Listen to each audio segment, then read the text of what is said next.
What's up, guys? Welcome back to the Sales Cast podcast. And today we're talking about winning deals when you're going up against IBM or Salesforce or insert big name competitor here. I've done this a little bit in the past, but Jed, I think you were the one with kind of the idea for those, sir. Want to chat about it? Yeah, so a big thing we're running into, now at Mailshake, we've been around for a while, but we're still seen as one of the smaller competitors in the space, and we have quite a few competitors. And so we tend to lose deals sometimes where folks will just go with the larger competitor, even when it kind of makes more sense to go with us, just because it's the safer bet or whatnot.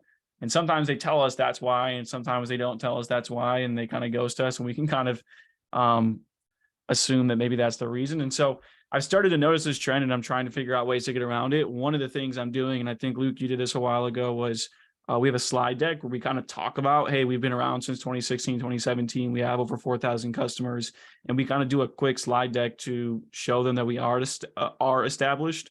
But yeah, Luke, kind of curious to get your thoughts. I know you've obviously experienced this a little bit at PandaDoc. What's worked for you for this? Yeah. Are you having trouble opening deals against big competitors or closing deals against big competitors? Closing deals. Opening is certainly not the problem. Okay. So it comes back to closing, and I'm glad to hear you using the slide deck, which I know is a controversial topic, but how are you using the slide deck? Are you reading word for word what's going on? Or are you trying to send a bigger message? So we have one A that's doing it and then one that's not. And we've like just recently started doing this. So we don't have like a ton of data on it. But the way he's doing it is honestly just trying to copy off what I remember you doing, which is like a quick 2-minute slide deck. I can't remember the phrase you used. Maybe you can talk about it, but like how you introduce the slide deck. But I guess to answer your question, it's probably somewhere in the middle. We're not like doing some elaborate like presentation on that slide. We're also not just reading the words. I guess, why do you ask? Like, do you have a specific technique for how you go across that slide deck?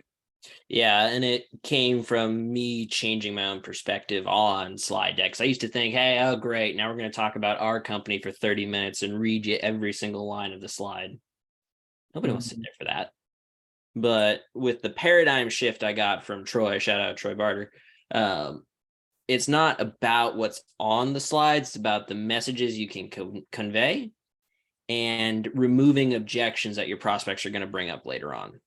Mm-hmm. So if we're going up against IBM or Salesforce or Microsoft, insert big name here, there has to be a big differentiator in the product itself to win the deal.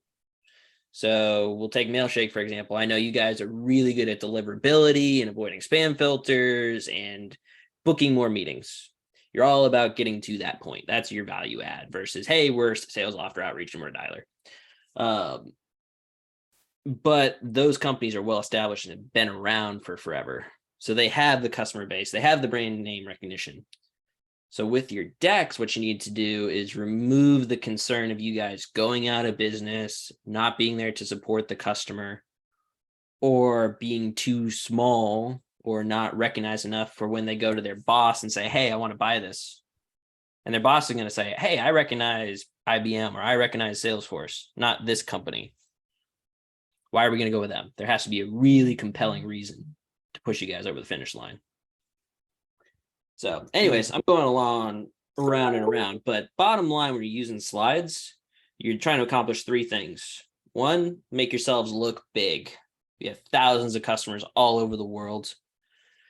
Make sure that you're there and can support the customer. We offer support, we're offering dedicated onboarding, and we're going to remove any concerns you guys have from rolling out the solution. And what's the third thing? It escaped me. But I think the final thing you're trying to do is remove any sort of concerns around security, that sort of stuff. Just I remember that these objections from the customer before they can bring them up. So that way they're actually focused on what's different about you guys compared to, hey, let's compare SalesLoft and these guys. That sort of a deal. Yeah, that's huge. Like, that's part of what we need to add to our slide deck as well, is that those last 2 things we talked about, how quick it is to onboard too. Because I think some people are like, oh, it's a small company, onboarding, I don't know if I'm going to get that much support. So like addressing that, and then the security side of things. I think those are 2 things that are just lacking from our slide deck that we can definitely add. Yeah, those are huge. Is there anything else that like you or Max, you did to kind of help address that concern, like outside of the slide deck when it comes to I mean, obviously in both of your cases, maybe going against DocuSign. Yeah, I think I can use it a more of like an example here. One thing I like to do, and I wouldn't necessarily like say this is when I'm going up against a bigger competitor. It kind of just applies to the space of like somebody thinking like, hey, you're too small, I don't want to work with you. So same kind of idea. I like to be prepared when I go into calls with what vertical am I working with. So for you, it's pretty straightforward. I feel like it's mostly going to be like SaaS companies with sales teams. For me, I have a bunch of different verticals. So like what I like to do is be prepared going into that call and knowing the vertical of the prospect that I'm talking to. And then on my end, having a current customer that's the most name brand customer that I can find in that vertical. So for instance, like for what I'm doing today, Uber is our most name brand client. And so luckily that one's kind of known across all spaces. So I can just drop Uber and anybody in any vertical will know that. I'll just use them as an example. Yeah. We obviously process payments, and I actually had a client talking to us and saying like, honestly, like this seems like a cool product. It seems like it would help us, but I just have never really heard of you guys before, and I don't think you can process our volume of payments. So right when she said that, I just knew based on what I know about Uber and our partnership with them that there's just no way that they'll even come close to the amount of daily payments we're processing for Uber. And Yeah. so what I like to do is just share my screen, pull up like the case study that we have with Uber or our partnership announcement, and just be like, do you think that you guys process on a daily basis more payments to your workers than Uber does? Well, obviously not. They're huge. Well, yeah. Do you think they would work with us if they thought the same thing that you did? No, I guess not. And so it kind of puts it into perspective. Like I try to do it in a nice way because I don't want to make it seem like I'm shitting on them for being small, but at the same time I want to put it into perspective like, hey, this is who we work with in your space, or in this case, this is who we work with Uber. They do this many payouts on a daily basis. They have this many users on our platform. Do you think that you're going to be in that realm? No? Okay, like how do you think that we wouldn't be able to process that many payments? So that's like one thing that I like to do in And that situation.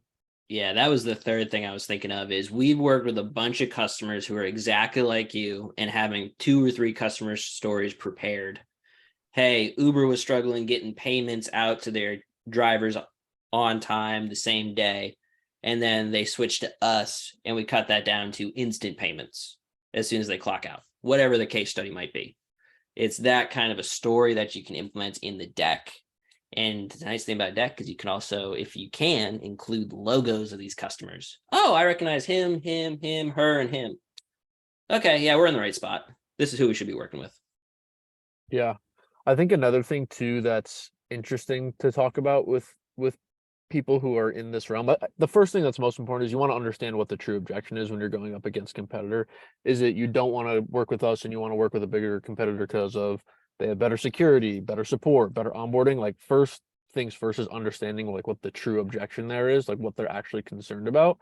And then the next piece is like trying to address that. What I like to do, especially when it comes to like support or security or onboarding, I like to paint it across. And if I can do it before that objection even comes up, the better, like in that slide deck, like Luke said.